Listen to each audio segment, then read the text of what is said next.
Start. किसी भी हादसे का मुख्य सबक यह होना चाहिए कि उस तरह की घटना से बचने के लिए हर उपाय किए जाएं ताकि वैसा दोबारा न हो, मगर आए दिन लगभग समान दिखने वाले हादसों की खबरें आती रहती हैं। उसमें नाहक लोगों की जान जाती है और कई बार एक ही प्रकृति की लापरवाही आम पाई जाती है।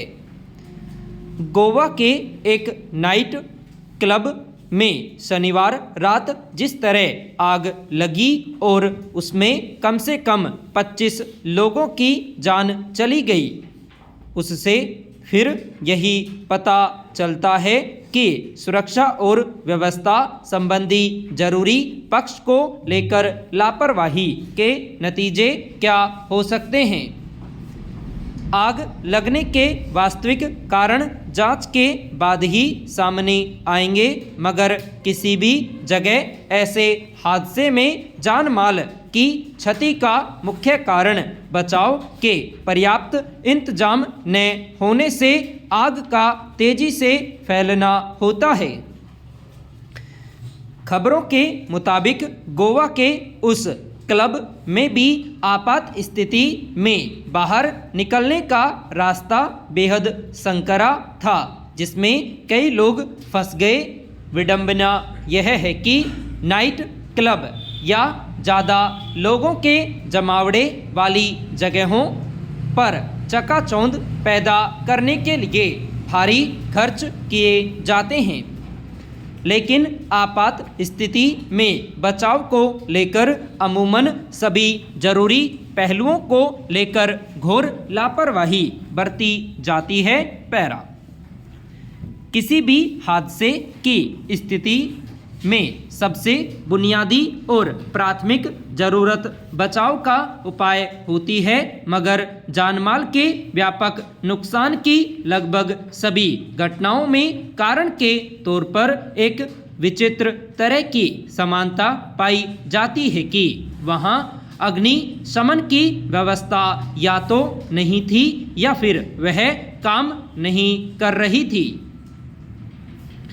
निश्चित तौर पर यह संबंधित भवन के मालिक और प्रबंधन की लापरवाही होती है, लेकिन अक्सर लोगों के जमा होने की जगहों पर आग लगने की स्थिति में बचाव इंतजामों की जांच करने के मामले में सरकार या संबंधित महकमों की जिम्मेदारी क्या होती है। गोवा को एक अहम पर्यटक स्थल और अपेक्षा एक सुरक्षित जगह के रूप में देखा जाता रहा है, मगर नाइट क्लब में आग लगने के जिस तरह 25 लोगों की जान चली गई, उसके बाद वहां के जोखिम को लेकर भी अब सवाल उठने लगे हैं। इस हादसे के बाद गोवा के बाकी क्लबों में भी अग्निशमन, सुरक्षा और बचाव के उपायों की स्थिति की जांच की मांग की जा रही है। पैरा। सवाल है कि आग लगने की स्थिति में बचाव या सुरक्षा का इंतजाम एक अनिवार्य व्यवस्था क्यों नहीं होनी चाहिए, जिसमें मामूली लापरवाही की भी गुंजाइश न हो। अव्वल तो समूचा ढांचा ऐसा तैयार होना चाहिए जिसमें कोई सामान्य तकनीकी गड़बड़ी बड़े हादसे में तब्दील न हो। दूसरे, किसी भी वजह से आग लगने की आशंका के मद्देनज़र हर स्तर पर बचाव के ऐसे पुख्ता इंतजाम किए जाए ताकि उस पर तुरंत काबू पाया जा सके। यह भी सुनिश्चित किया जाना चाहिए कि सभी इमारतों तक अग्निशमन सेवा के वाहनों की आसान पहुंच हो। कई बार आग व्यापक तबाही का कारण इसलिए बनती है कि उस पर काबू पाने के उपाय अपर्याप्त होते हैं। लोगों के बाहर भागने और अग्निशमन वाहनों के घटनास्थल पहुंचने का रास्ता संकरा या बाधित होता है।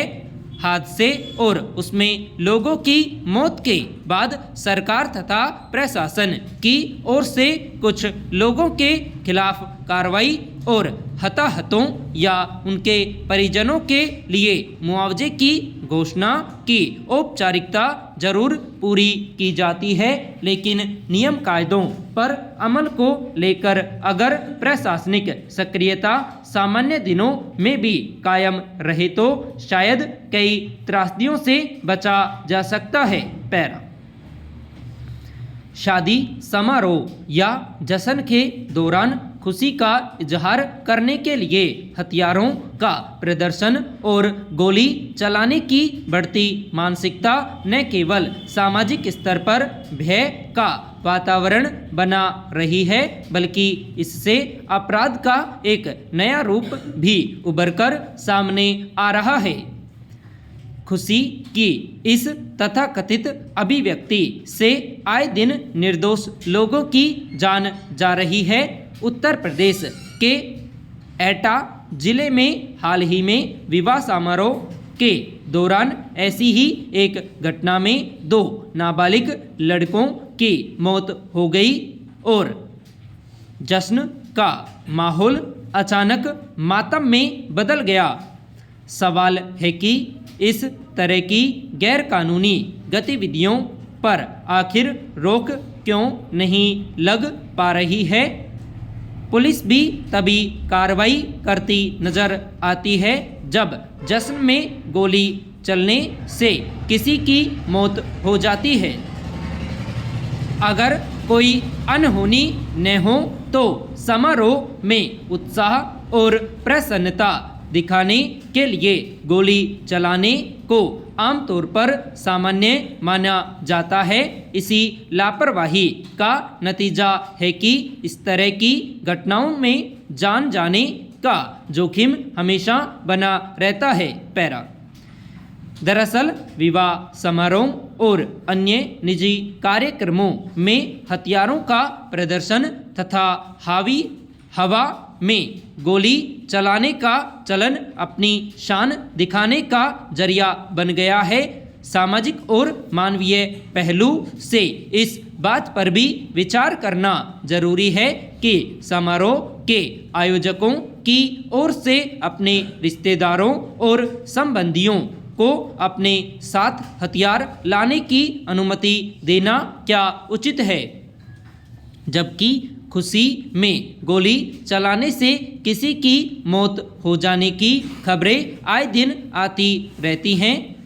सशस्त्र अधिनियम 2019 के मुताबिक सार्वजनिक समारोह, धार्मिक स्थलों, शादियों या अन्य कार्यक्रम में गोला बारूद और आग्नेयास्त्रों के इस्तेमाल पर प्रतिबंध है। इसके बावजूद अगर इनका बेरोक-टोक इस्तेमाल हो रहा है तो इससे पुलिस की कार्यप्रणाली पर सवाल उठना भी स्वाभाविक है। यह सुनिश्चित करना पुलिस का कर्तव्य है कि लाइसेंसी हथियार का कहीं बेजा इस्तेमाल तो नहीं हो रहा है। अब समय आ गया है कि हथियार लाइसेंस की प्रक्रिया को भी कड़ा किया जाए और इसका दुरुपयोग रोकने के लिए एक मजबूत तंत्र विकसित किया जाए।